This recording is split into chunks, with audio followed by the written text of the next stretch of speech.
हजुर परिगति नानी कहिले टुमटर के गरेको देख्छ अनि यो स्याउ जस्तो छ अनि यो स्याउ चाहिँ फेरि के गर्न लाग्यो नि नानी होइन काका यो स्याउमा त झन् धेरै केमिकल हुन्छ नि त काठमा राखेको हुन्छ टाढादेखि आउँछ होइन नबिग्रियोस् भन्नको लागि धेरै कडा केमिकल राखेको हुन्छ काका हजुर नानी अनि यसलाई चाहिँ मजाले यसरी हजुर दुई चार पानी पखाल्ने मजाले मिसी अनि यसमा भएको सबै केमिकलहरूलाई हजुर नानी पानीले पखाल्छ काका अनि यसलाई मजाले उभाएर फ्रिजमा राख्यो भने काका हजुर नानी 2 महिनासम्म यो स्याउ बिग्रिँदैन है काका राम 2 महिनासम्म केही हुँदैन है नानी केही नै हुँदैन काका यो मैले यसरी राखेर हामीले यसरी खाने गरेका छौँ काका भनेपछि त नानी ठुलो कुलिस्टर कि के कुलिस्टर भन्छ त्यो नचाहिने रहेछ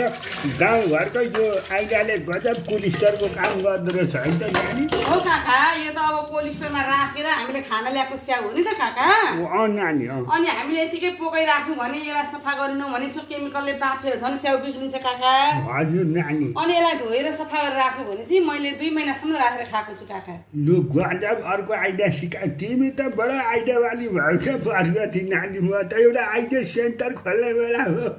लु न काका सहयोग गर्नु म आइडिया सेन्टर खोलेर धेरैभन्दा धेरै राम्रो कुरा सिकाइहाल्छु नि यही फेसबुकबाट अन्त ठुलै आइडिया सेन्टरको रूपमा यसलाई सबैले मुया गर्दै भने त प्रगति नानी भइगयो नि त गजब त्यो पनि हो काका लु है हजुरले पनि आग्रह गरिदिनु होला फेसबुकबाट चाहिँ सबैलाई सन्देश र स्वास्थ्यमूलक म चाहिँ यस्ता टिप्सहरू लिएर आउनेछु हुन्छ नानी हुन्छ हस् त हस् काका